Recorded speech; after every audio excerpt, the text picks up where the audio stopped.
ndaje muri Amerika. I am coming in the United States. Uhanure 80 ishire. I prophesy to the end. Nawe Imana igimunyuzamo. That God makes our way. Amagambo yayo. His words. Akambwira nibigiye kuba. Then she tells me what is going to happen.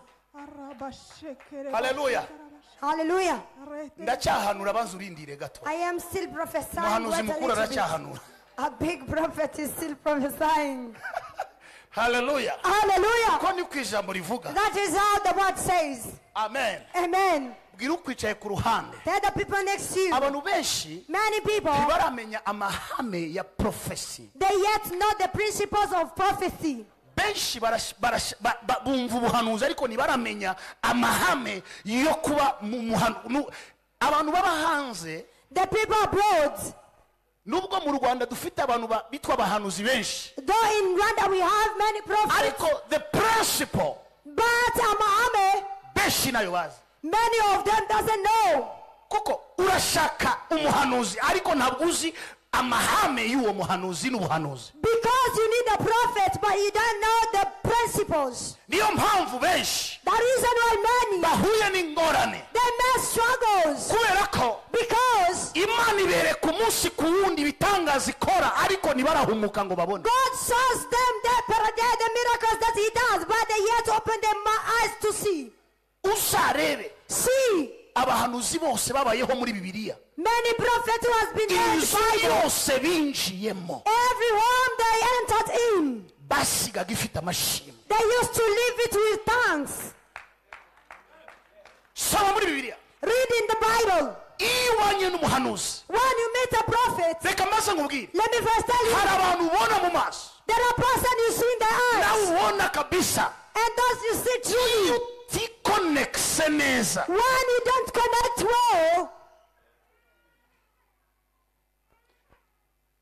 Twasomewe ijambo hano na Kirenga, we read the word here, umunyamahanga aza gushimaho Yesu ari, where a foreign comes to thank where Jesus is. Bacitse bagiye, 9 were leaving.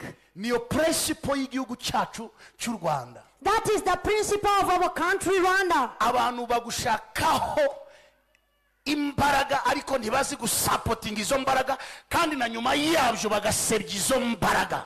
People funds for you the strength, but they don't know how to support that power, and they break down despising that power. Ntabwo izo mbaraga zizagukorera. That power will not be working for you. Zizakorera wasubmitinze kuri izo. It will work for the one who submitted. Ihame ya mbere ni submission. The first principle is about submission. Ihame rya kabiri ni ugukorera icyo wabonye. The second one it is to work for what you saw. Uko wamushune mu kazi yakoreye icyo yabonye muri As how the Shunem works for what he saw in Elijah. Icya gatatu, the third one, kumvira. To obey. Kumvira. To obey. Kumvira. To obey. Niba uri kumwe nanje, if you with me, ukaba wemera impano mfite, and you obey the talent kugira ngo I have, zigukorere, so that they can work to you. Kumvira. Obey.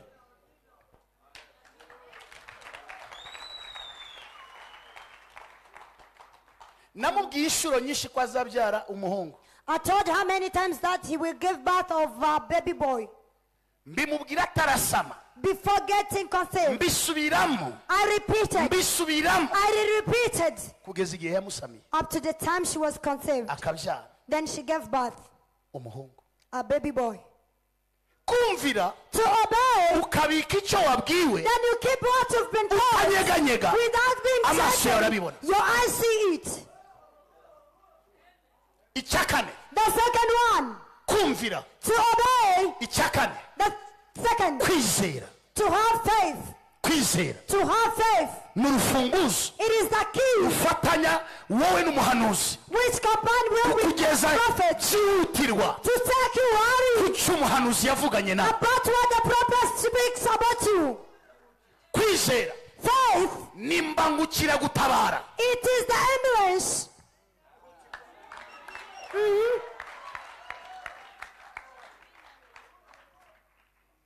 Kwizera. Faith. Nimbangukira. It is the ambulance. Gutabara. Of coming to save you. Umuntu wahuye. of the person who n'icyo made, umuhanuzi yavuganye nawe. with what a prophet speaks to you. Bashizeho imodoka y'imbangukiragutabara They put there the cars kugira ngo itabare so that they can help abagize ibyago, those who are in trouble. ariko kuri twebwe birahinduka. But for us it gets changed. Kwizera Faith, n'imbangukiragutabara it is the car which ku can muntu wizeye for the one who has icyo faith yabwiwe n'Imana. about what he has been told by God. Mbashaka abantu bazaba ba multimillionaire mu itorero sindababona. I want people to come in, multimillionaire people to come in the church. Kuko reka iyo tubivuga Because whenever we say about this, agakiza ni kimwe salvation is one. n'imigisha yo mu gakiza ni icya kabiri. And the blessings from salvation, the second one. Amen. Amen. Amen. Amen. Agakiza Salvation, ni kimwe it is one. n'imigisha yo mu gakiza. The blessings from salvation, kabiri. it is the second one. Ntidushobora gutera imbere We cannot prosper itorero rya Kristo in the church of God dufite ubukene. having poverty. Impamvu nashishikara mbwira n'Imana The reason why I'm telling God kugutabara no kugusubiza to rescue and answer you, kugira ngo itorero rya Kristo it is not the temple of Christ, ridasuzugurwa. not to be despised. Ugize ngo aya madini yandi impamvu yubahwa niki? You think the reason those other churches are obeyed Nuko is asenga because of cyane what? se. Is it because they pray too much? Nuko asenga cyane. Is it because they pray too much? Oh yeah. Cash.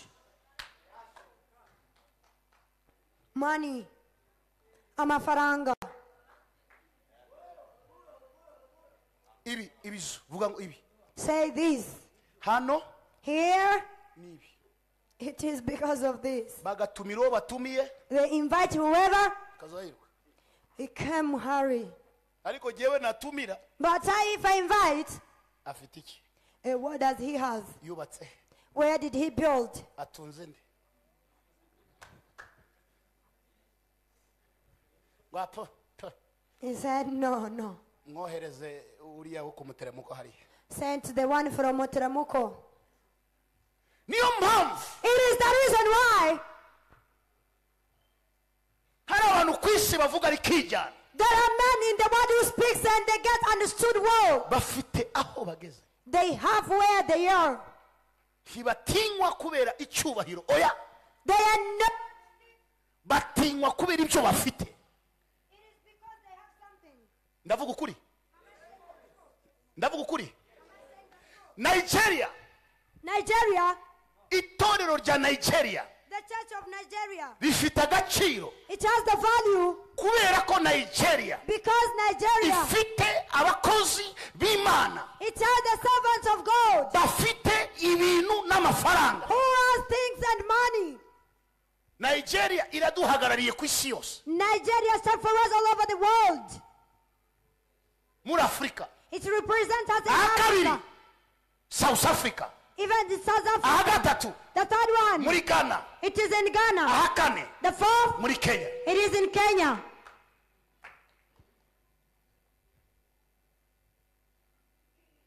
Abakozi b'Imana The servants of God, barubahwa they are obeyed. kubera iki? Why? Imana yabahaye supporters, God gave them the supporters. bafite ibintu nabo. They have things, even the supporters. Ariko revival churches By revival churches z'akarere kacu ahangaha of our district. zajya bijuru kureba Mesiya. You dance singing only. Uri utera urusaku ninde? Who is shouting? Bitwumwumve hariya hepfo. Burya urusaku rw'ijwi rutari ku mufuka ni probleme rusakuriza benshi. The noise of man without having something on the pocket. Ariko mukire ushobora kwambara ikabutura akagenda aho abanyacyubahiro bari avuye muri jet privé. But the only person who can come in short. Bamusubiza ntibareba ikabutura, bareba inote ziri inyuma y'ikabutura. They don't see the short, but they see the notes which is in the pocket. Burya Messi yaramutse ageze hano If Messi could reach here akaza yambaye mayo yavanye mu kibuga, and he come with the inner cloth, twamwakira dukoma iki? we can welcome him clapping our hands. televiziyo zigize gutyo The TV nawe zooming akigenderana in. kamambiri gusa. Then he walks in the flip-flops. Selfie Selfie with Messi. nturebe ikabutura ariko selfie. You don't see the shot, but you're seeing selfie. Ibyo vuga ni iki? Ndavuga ukuri. Am I saying the Ntabwo ari truth? impamvu y'ikabutura ni impamvu y'inote zibitse kuri nde. It is not because of the shot, but our money inside the pocket. Niyo mpamvu Paulo yavuze ngo The reason why Paul said, arasabira Imana I'm requesting ngibamare ubukene. you can take us from poverty. Ukene niyemerwa. The poor person is not accepted. Ukene ntakundwa. The poor person, you cannot be loved. Mukene ntiyumvwa. He cannot be understood. Ukene ntarenga umutaro. He cannot even cross the border. 10 years come. Imyaka icumi ije. Mu itorero rya Kristo muri iki gihugu. In the temple of Christ in this country, Imana iraba yarizamuye mu rundi rwego God will rukomeye. lift it in a higher level. Usandike. Write it. 2028. 2028. Itorero The church irazaba rifite abantu bameze neza bahagarara na confidence batagira ubwoba. it will be having smart people standing confidently. Nawe itorero ry'uyu munsi But the today's temple, umuntu yicara mu nzu ye a person sitting in the home. yabona festo kuri televiziyo. If you see Festo on the TV, Aro I know, nawe usengera hariya. you attend the service there. Nawe usengera hariya. You attend the service there. Vaho hano. Come from that place. Ntusubire hariya. Don't go back there. Ejo mu gitondo festo ngo ha Tomorrow morning, Festo said, oh my God. akagati kanjye ngomba kukarengera. Hey, I need to protect my place. Harimo abadamu benshi bajya bamamagara There are many wives who called me. bakambwira ngo Bishop, They tell me, Bishop, we love you, turagukunda. ariko problem But ikibazo, nari nicaye hari umunsi umwe. I was sitting there sometime. Call. They called me. Wagiye kwa Rugagi kugira gute? Hey, why did you go there? Is there we are. Niho turi. Arababwira ngo none se ko batiba ko badasambana ko badatukana She tells them they don't see, they don't despise, they don't insult. basenga Imana They pray God. ngo ntuzajyeyo. I don't go back there. Oya nta kizamvanayo. I said I will not live there. Ndamushimira yicaye hano kandi arimo arabyumva ibyo mvuga. I really thank you, and you sitting here, you get me what I'm saying. Hari icyo umuntu yamize If there is something you swallowed, uvuga ngo kubaho ni Kristo no gupfa ni inyungu ku mukristo wese ukuri. to say that to live is Christ and to live for the world Christians, it is something great. Obededom Of the dome, nubwo bari bazi ko agiye gupfa, though they knew that he's going to die, Imana God, ntabwo yemeye he didn't accept ko apfa that he died ifite icyo yamuvuzeho. while he had something Buri special wese for ufite him. icyo Imana yamuvuzeho. Everyone who have a promise from Nakuzaniye God, amakuru. I brought for you the Mu news. minsi 47 ni gusenga. 7 days I'm going to Ugiye pray gutungurana from nowhere. to surprise people. Ugiye gutungurana. You're going to surprise. Uratungurana muri quartier. You will surprise me. Uratungurana mu bavandimwe. Surprise me. Uratungurana mu bo mwiganye. Surprise me. Uratungurana mu bo musengana. Surprise me. Uratungurana aho uzajya hose. Surprise me. Haba mu gihugu no hanze yacu. Imana iri mu ruhande rwawe. Haguruka uvuga ngo amina. The blood says amen. Icyari abazimu bose. Say to all demons. Bwira uko icyakuranye ngo ntucike intege. Tell the people next to you, don't be discouraged.